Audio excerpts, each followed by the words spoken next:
Chris at Bushcraftcambridge here. I just wanted to make a short video to go over some knives and cutting tools that I take with me, whether it's every day to work or whether it's just out for an afternoon or overnight or a weekend or a week. We can start over here with one of the bigger knives that I have is the Ontario RTAC 2, which is a big, fun, and heavy knife. It's meant to essentially replace like a small hatchet or a machete. But we'll take this away and talk about something else. Over here we have the SE Laser Strike in the Kydex sheath. It's a nice, strong, and capable knife, and we'll come back to it as well. The next few knives are all a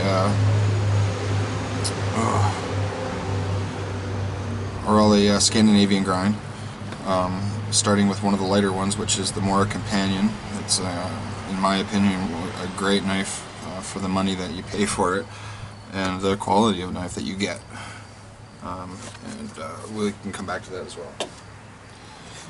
And the Mora Bushcraft Black. This is a good sturdy knife as well. You know, it's like that 3/4 tang or whatever as well. It's the same as the Mora Companion. It's a good knife, but I still prefer the Companion over this. And this is a Martini.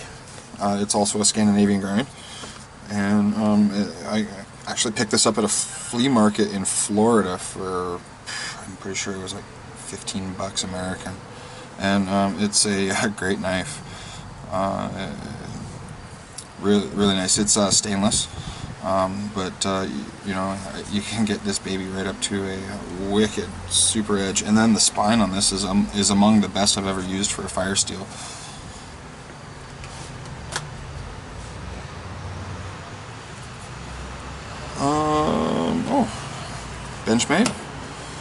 Benchmade pocket knives. I'm a big fan of Benchmade pocket knives. They're just a great knife for a knife lover, right? Like the 154 cm and the S30V steel. They're a little tougher, like this one being the harder of the two to you know, remove any little imperfections or problems with the blade. This is a more, what I would say, you know, like a everyday working man's kind of a knife. Kind of like a middle of the road. This is the one that I usually carry every single day. And both are very nice knives. I really like the way that Benchmade puts their knives together and the materials that they use. I'm a big fan. Everybody knows the old Baco Laplander saw. Very handy little tool. I don't have any of the silky saws. They're available to me through a place called Lee Valley Tools.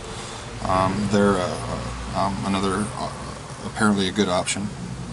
But this is a small, compact, and it works.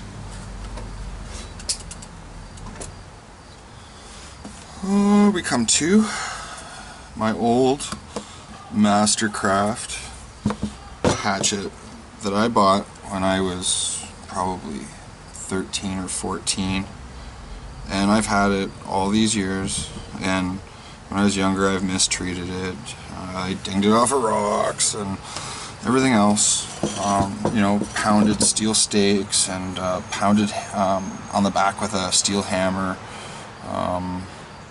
But I've since kind of taken those out. But I mean, it stood the test of time, and I mean, this thing cost me, I think, like $5 or $6 when I was, I think, 14.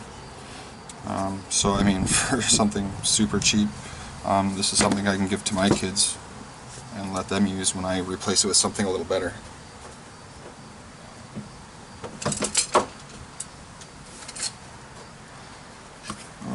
let's see. Here we have an old butcher style knife that I got from my great grandmother's house, and she got that from her parents, and it came from England. There is some stamping on the back here. It's a little hard to read, but something Sheffield, England, anyways. But it's you know, just an old knife, and I've cleaned it up and sharpened it, and it's just, you know, like something old and cool. Here we have a Kershaw pocket knife that I was carrying for quite some time. It was given to me by I guess you would call it a step uncle, and it was quite a gift on his part, because he's not a person who really takes to new people very well, but him and I got along quite well.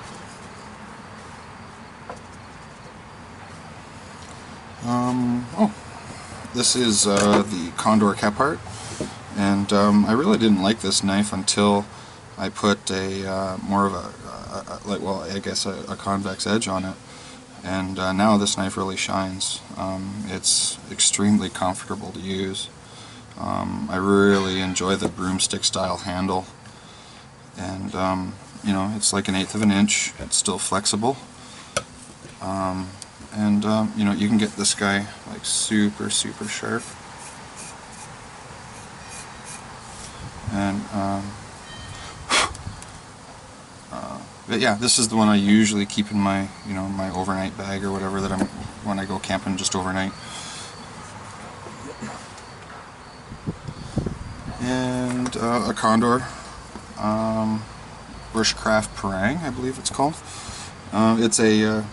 It's kind of a neat tool. I bought it just because it looked like it would be a lot of fun, and it's one of the heavier tools that I would bring, and that would be something for more like an overnight, or if I was canoeing or something like that. But even then, I would bring an axe rather than this. This is just something fun that, you know, to take to the woods with me every once in a while. And my boy loves playing with it too.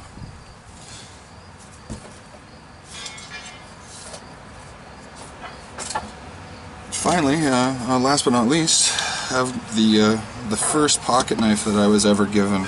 I think I was 12 or 13. Came in my Easter basket one year, and I thought I'd lost it, and I found it about 3 or 4 months ago in an old fishing kit that I hadn't seen in years. So it's nice to have it. It needs a little cleaning up and a little love. The scales are kind of loose on it, but see what we can do. See if we can fix it up. Anyways, we'll go back to some of these other knives that we glossed over and go into them a little more in depth. Oh yeah, P.S. There's a couple of saws here that I would take with me if I was planning on processing any larger amounts of wood, or something that I couldn't break or snap between a couple of trees or over a stump or something like that. But yeah, these are handy to have. As you can see here, there's been a little bit of damage to some of these. And this one I've reset the teeth several times, and it just keeps coming back for more. And I've even attempted to touch up the teeth where they've kind of dulled down a little bit, or if there was any little burrs or nicks, and but she keeps coming back for more. Anyways, but yeah, that's like a green wood blade. These are you know, a fairly light option to process a lot of wood.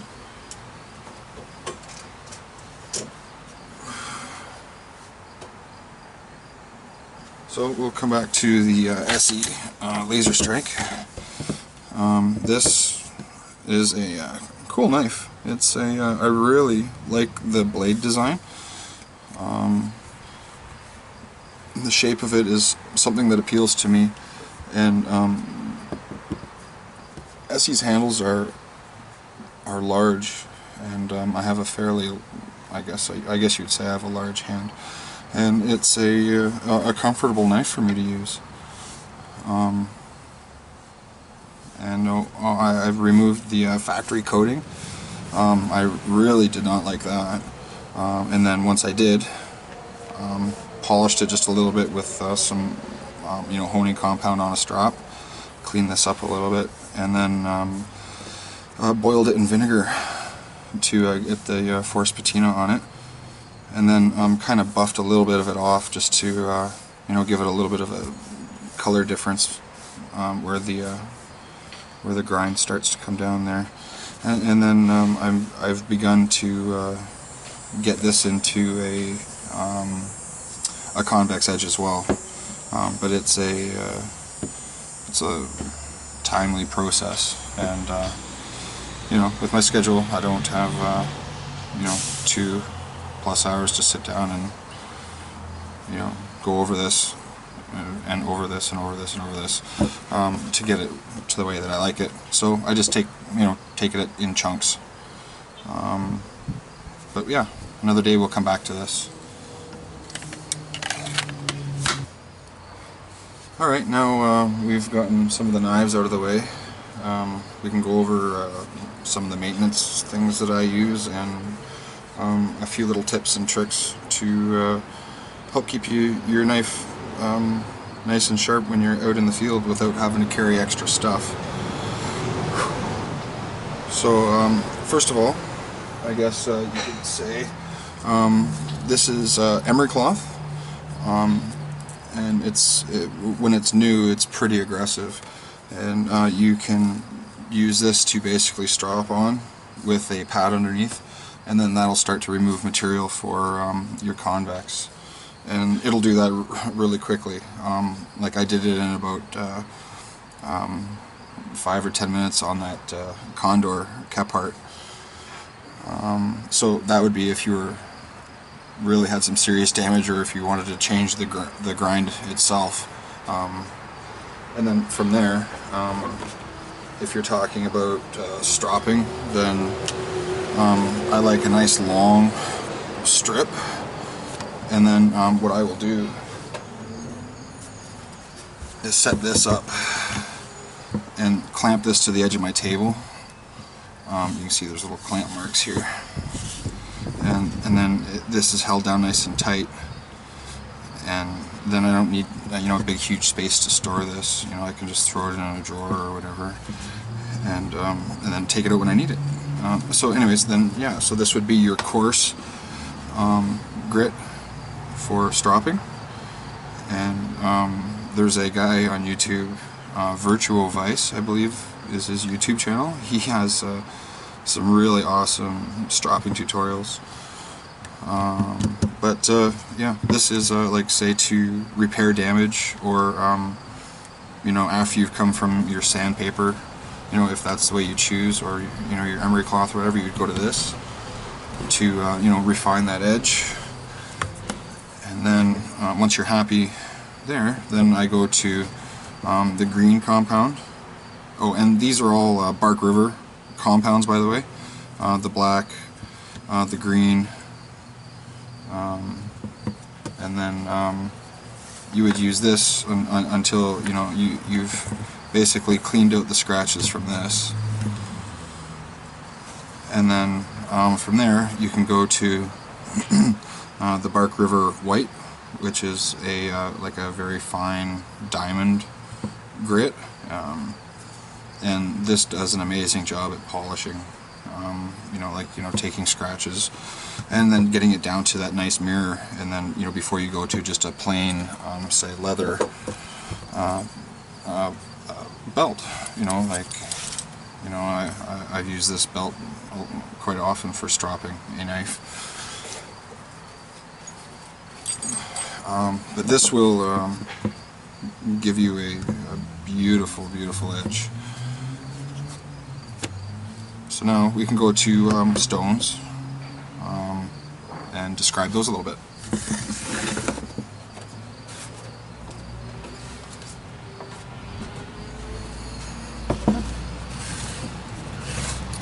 Well, I guess we can just set these out.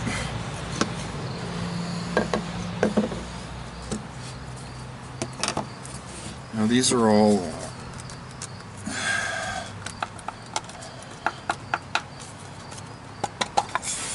fairly different stones. These ones here we have it's like a true water stone. You would need to soak this in water for about 10 minutes or so before you use it, and it's a combination stone. So you've got a 4,000 grit on one side and a 1,000 grit on the other. And like once you get to your stropping, your grit is considerably smaller than even this is. And this is a very, very smooth stone, which is used basically just for polishing. And this is a coarser stone, which you would use for like refining or taking damage out of your edge, or changing an angle. This one was one that I got from my dad, who used it for sharpening stainless steel fillet knives. So that's the only thing I use on this is stainless steel, because I don't want to impregnate carbon steel into this and then have carbon migration into my stainless steel blades. And this is like a card type diamond stone. You can use this just like you would just about any other stone, and they tend to get a little smoother over time. They lose, they get a little finer than what the grit actually is. And this is good for if you got to really, take a nick out or something like that. But I mean, it's not something that I use every day, that's for sure. So, these are the stones that I own and use, and I have quite a bit of fun, sharpening my knives and taking care of and looking after them. And a lot of this stuff is stuff that I've kind of built up over time. It's not something you just kind of run out and buy. You find a knife that's comfortable for you and that you like, and like certainly wouldn't recommend running out and buying an expensive knife right away. Find something, like I said, that's comfortable, fairly inexpensive, because if you really damage it beyond any repair, which is doubtful for your ordinary person, then you can always work yourself into a more expensive knife, or something a little higher quality. But that's been my little spiel. So thanks for joining me, and come and visit us again. Thanks. Bye.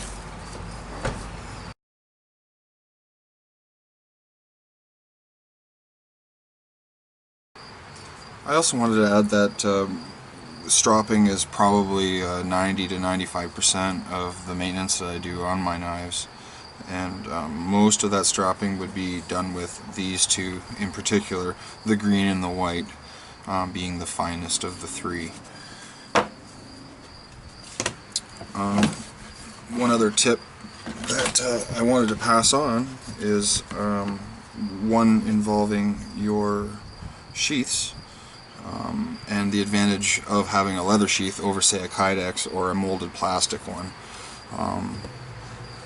What I do is I add some honing compound to the edge of my sheath, and at the end of the day you can touch up your knife and bring your knife back to a nice hair popping edge. And I got this idea while watching Alone, actually. I saw Alan at the end of the day stropping his knife on his sheath like this. And I believe he was using a kukri, and so he was touching up his knife like that, but I thought that's such a short stroke, but it's a great idea. So why not use this edge? And then I just took it one step further and added some white compound. So now wherever this knife goes, I've got a maintenance system built right into my kit. And then I've also done the same thing, whoops, with the Martini. I've added some compound to allow me to touch up my knives at the end of the day and maintain a really nice edge, because we all know how that is important. So I think that's about it. Thanks for listening, and I hope this has been useful.